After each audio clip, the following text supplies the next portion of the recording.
Les amis, bonjour à tous, j'espère que vous allez bien. Donc les gars, on se retrouve aujourd'hui pour parler un peu actualité du Real Madrid en attendant le match contre Francfort en Super Coupe d'Europe le 10.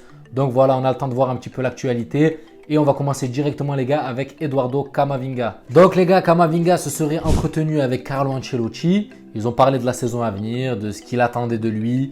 Et il y a de bonnes choses qui sont ressorties honnêtement. Donc déjà, la première chose qu'a promis Carlo Ancelotti à Camavinga, c'est qu'il aurait beaucoup plus de temps de jeu qu'il a eu la saison dernière. Donc c'est amplement mérité. Rien qu'on le voit, rien que là en pré-saison, Camavinga, c'est une dinguerie. Camavinga, on voit qu'il est en train de monter en puissance. Il est en train de passer des paliers. En fait, c'est obligé. Pour moi, vu ce que propose Camavinga, déjà ce qu'il a proposé en pré-saison, ce qu'il a proposé la saison dernière, alors qu'il est arrivé, c'est sa première saison. Il faut s'imposer. Tu grappilles quelques minutes, tu dois tout montrer sur ces quelques minutes. Et il a clairement fait, les gars. Il a montré des dingueries sur ces quelques minutes. Il a été décisif en Ligue des Champions. Il a fait ce qu'on attendait de lui. Donc, pour moi, là, cette promotion, ce qu'il lui a fait Carlo Ancelotti, c'est une promotion. Voilà, il a signé dans un taf. Il a bien bossé. On te monte en grade. Il a monté en grade. Donc là, c'est clairement une montée en grade de Camavinga. Et elle est amplement méritée. Mais il lui a quand même dit, hey, Coco, on te monte en grade. Mais n'oublie pas qu'il y a des plus gradés que toi. Donc, tu vas respecter les plus gradés. Si les plus gradés, c'est eux les prioritaires, c'est clairement le message qu'a envoyé Carlo Ancelotti à Camavinga. On te fait monter en grade, mais il y a des plus gradés que toi. Donc, respecte les plus gradés. Et quand on verra que les plus gradés sont vraiment affaiblis et qu'ils n'ont plus leur place sur le terrain, tu passeras titulaire. Je le répète, une fois de plus, c'est amplement mérité, les gars. Camavinga, balle au pied, c'est éteint. Là, sur cette pré-saison, je vais dire ce que je pense clairement de Camavinga, les gars. Je l'avais sous-estimé, ce joueur. Honnêtement, au tout début, je l'avais sous-estimé parce qu'il est arrivé pendant la phase où on était à fond sur Mbappé. On voulait le recruter juste avant l'été. Donc, on voulait recruter Mbappé. On a posé 150 millions. On est arrivé même à 180 millions. Paris n'ont pas voulu le lâcher. Et on s'est rabattu sur Eduardo Camavinga. Donc moi j'étais un peu blasé, j'étais à fond sur Mbappé, je voulais Mbappé au Real Madrid à l'époque et ça m'a blasé en fait d'avoir eu Camavinga, je l'ai sous-estimé, je me suis dit mais attends, physiquement qu'est-ce qui va venir s'imposer? Et en fait j'ai vendu la peau de l'ours avant de l'avoir tué, j'ai vraiment jugé à la couverture avant d'avoir lu le bouquin. J'ai vraiment jugé à la couverture avant d'avoir lu le bouquin.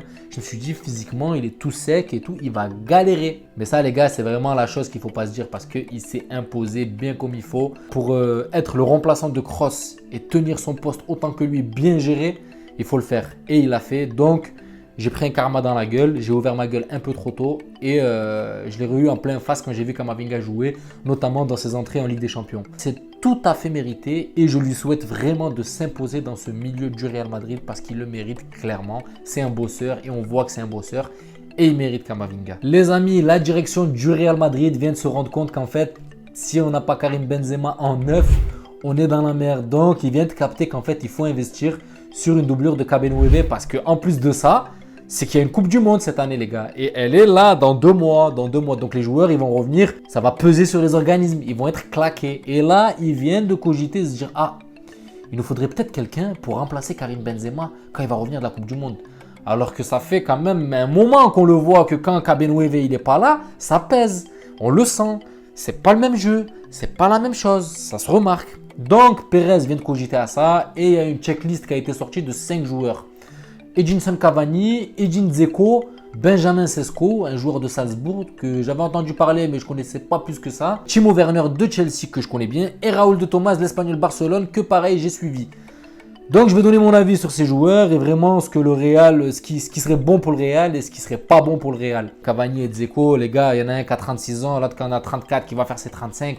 Pour moi c'est des joueurs vieux et je vois pas des joueurs plus vieux que Benzema. Voilà, en fait Benzema, quand il sort, son remplaçant doit apporter de la vivacité, doit apporter de la vitesse, doit apporter de l'expérience, doit apporter de la... Expérience, ok, je dis pas. Mais par contre, vivacité, je vois pas Edin Dzeko rentrer, taper des sprints de folie. Je vois pas Edin Dzeko faire mal à ses rentrées. Je le vois plutôt faire ses 15-20 minutes tranquille en attendant une bonne action de renard de la surface. Et je pense que non, en fait, ce qu'on a besoin, nous, c'est que le remplaçant de Benzema qui rentre à la 80 ou la 75e, il faudrait que ce soit un joueur de punch. Il faudrait que ce soit un joueur vraiment qui apporte une vivacité, de la vitesse, de l'expérience. Donc déjà, classé pour moi next suivant, on ne va pas prendre des joueurs plus vieux qui se dirigent vers la pente descendante. Ce pas des joueurs qui vont aller, qui vont monter dans leur expérience. C'est des joueurs clairement qui arrivent vers la fin et sportivement, physiquement et tout, ça peut que décliner. Voilà, c'est comme Messi, Cristiano. Ils arrivent à un stade où là, ça va que décliner. Ils ne vont pas refaire ce qu'ils ont fait il y a 10 ans. Donc c'est logique pour moi que là, le Real ne peut pas investir sur des joueurs comme Dzeko ou Cavani. Maintenant, Benjamin Sesko. Donc Benjamin Sesko, ça serait un bon profil pour le Real Madrid. Mais par contre, là, à cette heure-ci, pour moi, le jeune n'a pas encore vraiment prouvé.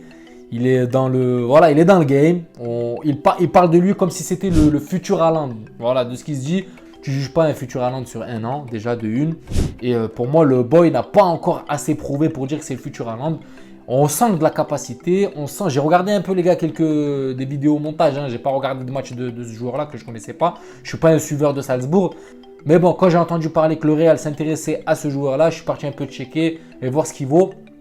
Donc clairement, c'est un profil qui pourrait intéresser le Real. Mais il y a beaucoup trop de monde sur lui. J'ai vu, il y a Chelsea qui est sur lui, Manchester United, Paris Saint-Germain. Pour une doublure, on ne va pas poser 100 millions clairement sur un joueur alors qu'il ne va pas jouer. Ça va être une doublure, ça va être le joueur remplaçant. Et surtout, c'est que ce genre de joueur-là, tu as été bon sur une saison, mais est-ce que tu vas être bon sur la durée? Donc ça, on ne sait pas. Benjamin Sesko, là, pour moi, pareil, on peut classer sur le côté. Donc là, il nous reste Raúl de Tomás et Timo Werner. Raúl de Tomás, c'est un profil très très intéressant pour le Real Madrid. Pourquoi? Parce qu'il a déjà été formé au club. Donc déjà pour eux, c'est que bénéfique. C'est un ancien, il sait comment ça se passe. Et d'autant plus, c'est qu'il joue à l'Espagnol Barcelone. C'est qu'il connaît le championnat, il sait comment ça se passe en Espagne. Il connaît le style de jeu. C'est plutôt un attaquant qui a le style un peu de Benzema, de décrocher, de venir faire un peu le jeu au milieu de terrain. Ça pourrait correspondre. Raúl de Tomás, on met à droite, c'est un profil qui serait intéressant. Et je suis sûr qu'il ne serait pas très cher. On pourrait s'en sortir avec 20-25 millions d'euros. Maintenant, il faut voir est-ce que l'Espagnol Barcelone vont vouloir le lâcher. Telle est la question. Et Timo Werner, je ne vais pas vous mentir, je trouve que ça serait vraiment un profil intéressant pour le Real Madrid. Pourquoi? Nous, ce qu'on veut, c'est une doublure de Karim Benzema et c'est pas un titulaire, c'est pas quelqu'un qui va venir s'imposer. Certes, dans la finition, c'est pas trop ça. Dans ses prises de décision, pareil. Mais par contre, c'est un neuf. C'est quelqu'un qui fout la pagaille dans les défenses adverses.